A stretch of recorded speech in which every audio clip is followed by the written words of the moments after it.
Todos sabemos cómo fue la Segunda Guerra Mundial.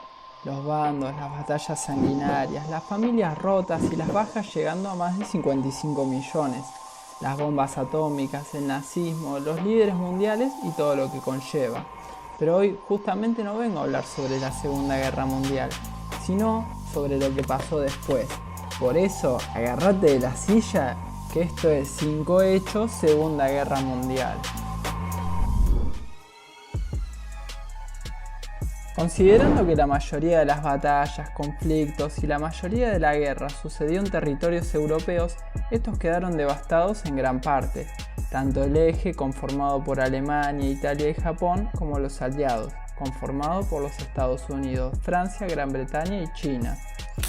Ciudades, industrias, nudos ferroviarios, carreteras quedaron seriamente dañados. Millones de toneladas de barcos fueron enviados al fondo del mar. Se calcula que Europa perdió aproximadamente el 50% de su potencial industrial. Otro tanto sucedió en Japón. El sector agrícola también se vio afectado. Se perdieron cosechas enteras y el hambre, erradicada en Europa desde el siglo XVIII, apareció de nuevo. En China, millones de personas fallecieron por ese motivo. Una vez concluido el conflicto, resultó una difícil tarea la reconversión de la industria pesada, destinada a producir equipamiento militar, en otra encaminada a producir bienes y servicios. En Estados Unidos y sobre todo en la Unión Soviética, la industria militar siguió jugando un papel crucial debido al hecho de la Guerra Fría, situación que no se alteraría hasta la década de los 90. Al término del conflicto, las viejas potencias europeas, Reino Unido, Francia y Alemania, habían perdido definitivamente el liderazgo económico que ya habían comenzado a ceder Estados Unidos tras la Primera Guerra Mundial.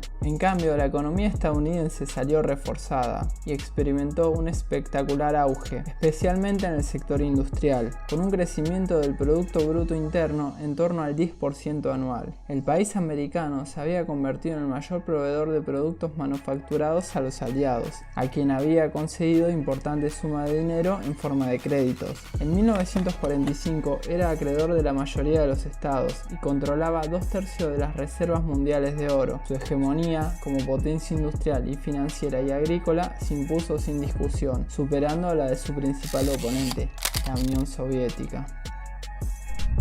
Consecuencias sociales y civiles. Al final de la guerra se plantearon en Europa una grave problemática: los desplazamientos de las personas debido a los cambios del conflicto armado.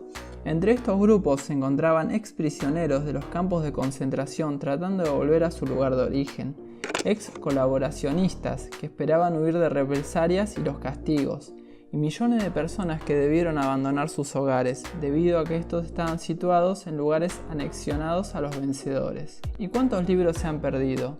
Hogares, historias, familia y demás. Es bien conocida la quema de libros en la Alemania nazi, donde se quemaron libros de autores alemanes, franceses y soviéticos.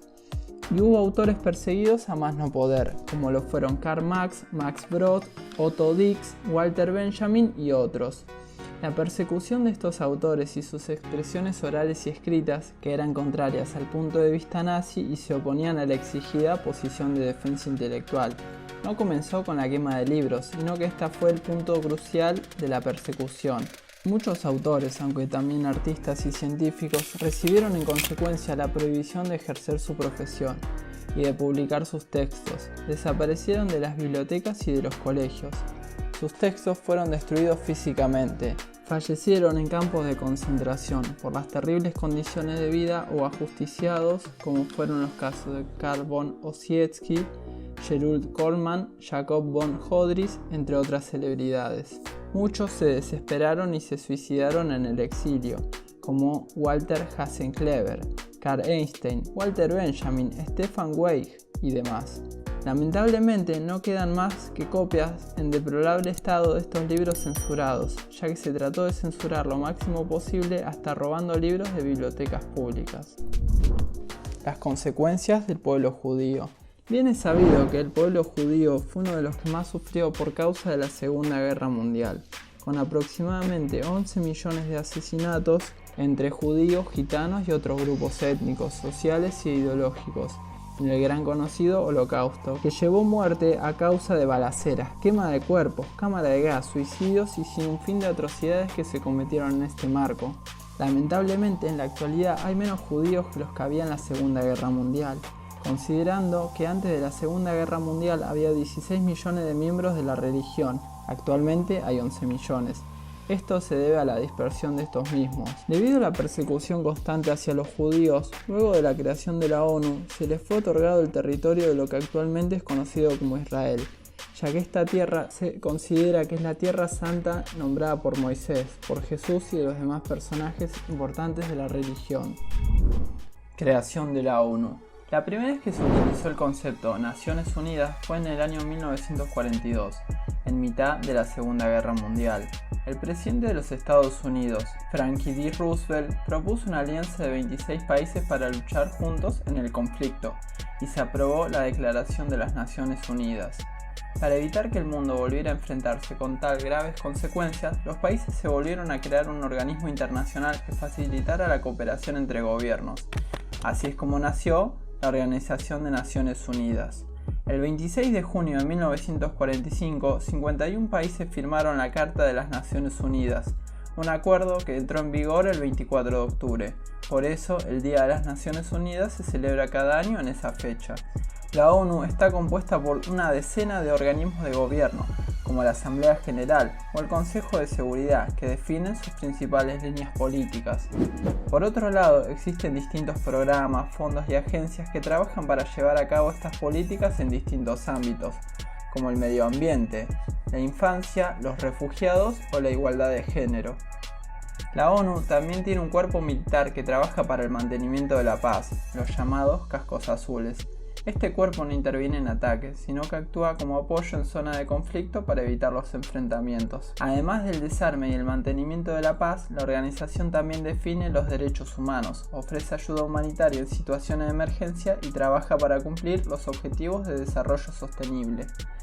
Todo esto se vio creado gracias a las atrocidades que provocaron en la guerra para prevenir que vuelvan a pasar, y de esta forma poder avanzar como una sociedad mundial pacífica libre de violencia humana jamás vista hasta la fecha. ¿Quién realmente ganó la guerra? Si te preguntan esto, automáticamente dirías Estados Unidos, la Unión Soviética, Gran Bretaña, Francia y en otros casos. Pero ¿es tan así? Miremoslos del otro lado, mejor visto desde el lado de Japón. Japón era parte del eje, aliado de Alemania e Italia. Sufrió las dos bombas atómicas en sus ciudades de Nagasaki y Hiroshima, aproximadamente con más de 200.000 muertos. En 1945 su economía estaba en ruinas. ¿Y qué fue lo que hizo? ¿Qué fue la llave mágica que crearon? Crearon la incentivación de empresas privadas, tales como son actualmente las empresas mundiales Sony, Toyota, Panasonic y Honda. Estas empresas son las actuales competidoras de otras internacionales como Microsoft, Volkswagen y Philips. Los primeros años de la posguerra se dedicaron a reconstruir la capacidad industrial perdida, haciéndose importantes inversiones en energía eléctrica, carbón, acero y productos químicos. A mediados de los años 50, la producción coincidía con los niveles previos a la guerra. Liberado de las demandas del gobierno dominado por los militares, la economía no solo recuperó su ímpetu perdido, sino que también superó las tasas de crecimiento de periodos anteriores.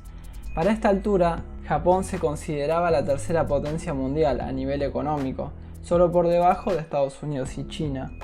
Luego de la década de los años 80, en plena Guerra Fría, Japón se encontraba como el tercer país con mayor PBI del mundo, solo por debajo de Estados Unidos y la Unión Soviética. Y no dejemos atrás la cultura, como la incorporación y la creación de animes como Doraemon, Dragon Ball, Astro Boy, Evangelion o hasta Mazinger Z, o su rica comida, tales como fueron el sushi, los 3 tés de diferente aroma y sabor, entre otros. Todo esto, respaldado por una cultura de guerra, le bastó a Japón para predominar e inculcar su propia cultura por todo el mundo. No le faltaron armas, ni asesinatos, ni cosas atroces para dominar el planeta Tierra. Solo le faltó una rica cultura y un gran nivel tecnológico con empresas a nivel mundial para hacer lo que se conoce ahora.